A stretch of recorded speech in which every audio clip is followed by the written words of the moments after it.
Okay, I might mess up Taurean York. Hope I got it right. So anyway, he is here and he's ready for questions. Right here, we'll start in the front row. Taurean York. AP Stedham, AP and Kelly, as we see it, syndicated radio. Taurean, what's different about the defensive this year with Coach Elko and his staff? The scheme is a lot more sophisticated. I feel like I've been telling a lot of people this, that my sophomore year has actually been harder than my freshman year just because of the level of difficulty that the defense presents itself and the amount of communication that it takes to run the defense. Right side, second row. Jacob Richmond, Lone Star Live. Taurean, what did it mean to you when you were named a captain to get that affirmation from your teammates that, you know, how much they value your leadership on the team? It means the world that my teammates think that I'm capable of leading them, of course. And granted, my age, going into my sophomore year, I was still considered young, still considered underclassmen, but definitely just happy that they chose me to lead them throughout the difficulties of the season. Left side, third row. Tyler Shaw with KBTX and College Station. Taurean, first off, how bad did you beat App State in the video game? And then, I don't know if you've played any of the old ones, but how cool is it to be able to play as yourself and be part of this this group of guys that is in the game? Well, to answer your first question, it was 14-0 before they pulled me away to do some more interviews. So I definitely feel like I got my get back on App State for that. And then obviously, it's a blessing to be in the video game. To play as yourself, to be on the front pages of A&M, to have my teammates and my friends back home to be able to play as me as well, I feel like it's a full circle moment for me. Stay on the left side, fifth row. Taurean, Donna Conrad, 15 ABC and Bryan College Station. Coming off of that with the video game, Kyle Field was ranked toughest place to play in the country. Just what can you speak to your experience, obviously getting to play in front of the 12th man, and just how difficult it can be for opponents and what makes it so great for y'all? I truly do feel like it is the hardest place to play in college football. The 12th man is real, especially whenever they're rocking, the atmosphere is there. It definitely is. It presents a challenge for myself as well because obviously they're going to be loud when the opposing offense is on the field, which means that my defense is on the field. So there's been a lot of games I lost my voice just trying to communicate to my teammates and the defensive players the call. So it's a special place, and I'm happy to be playing there. Right side, back row. Taurean, Ben Peck, NBC College Station and Temple. When you, I know you kind of came into your recruiting class a little bit later on in the cycle, and I know you probably would have come in and worked hard regardless, but did you kind of coming in so late and acclimating to the guys and to the team, did you have like an extra sense to really prove to everyone that, you know, you were there to do the work, and I guess just coming in so late in the process really make that strong impression that kind of carried over? Oh, definitely.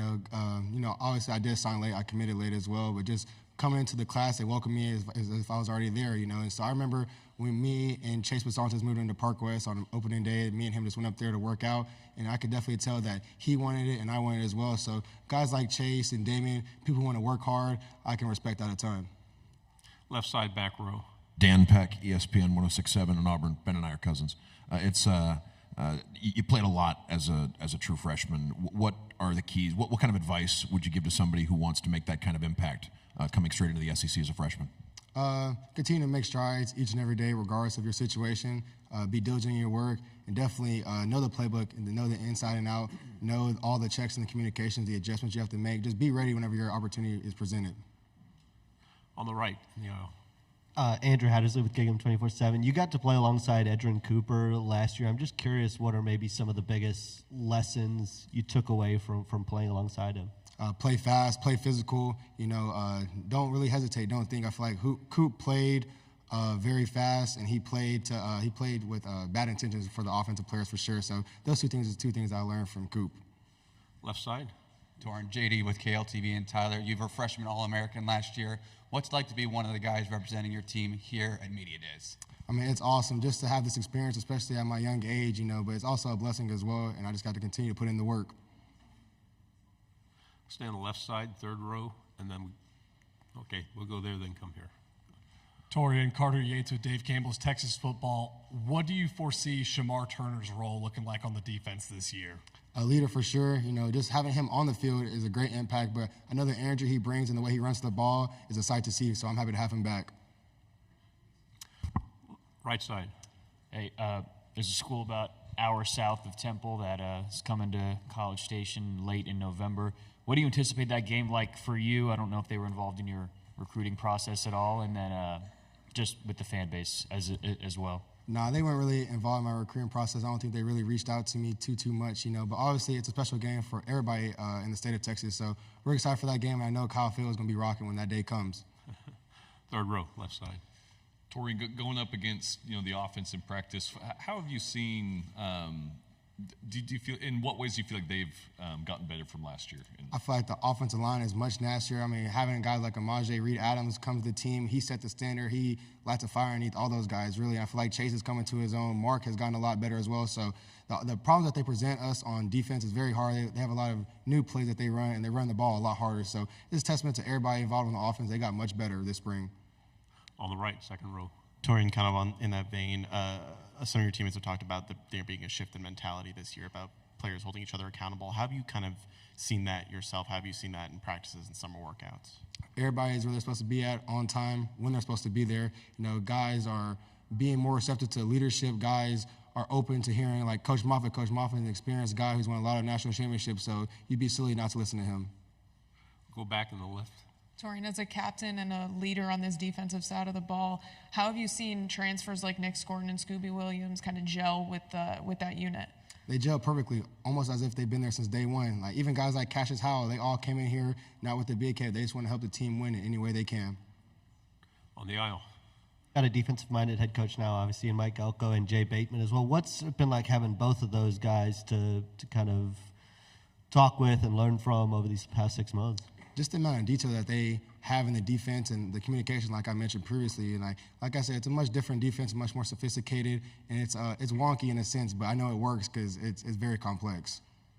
Left side, front row. Michael Cobble in Baton Rouge. We had Tommy. I can't wait for you to see him on game day. That'll be fun. But talk about Connor. You talked about the offense a little bit. I guess what are you seeing in him as far as like taking that next step?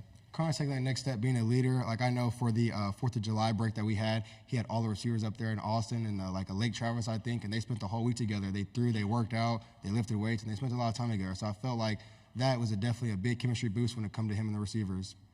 Final 2 questions here and then on the aisle. Tori, what were some of the biggest lessons you learned going through your first, collegiate season in the SEC? What kind of advice have you given maybe some of the freshmen or transfers that have come here for the first time? Well, for starters, I feel like the game is never over until it's over in the SEC. I feel like it's always a dogfight no matter the score. You guys got to finish games. I feel like we lost a lot of games that were one-possession games that we had opportunity to close out, and we didn't. So that's the main focus for us. And guys like freshmen coming in, like I said, just savor every day, make the most of it, be as productive as you can. Like the game can wait. The parties can wait, if I'm being frankly. You just got to continue. You got to focus on yourself and be the best version that you can be. So you said a couple times the defense is complicated, sophisticated, without giving away any trade secrets, of course. Like, is your role changing at all? Like, what can we see from you this upcoming Same old year? Mike linebacker making every call. Very good. Thanks. Great job. Appreciate it.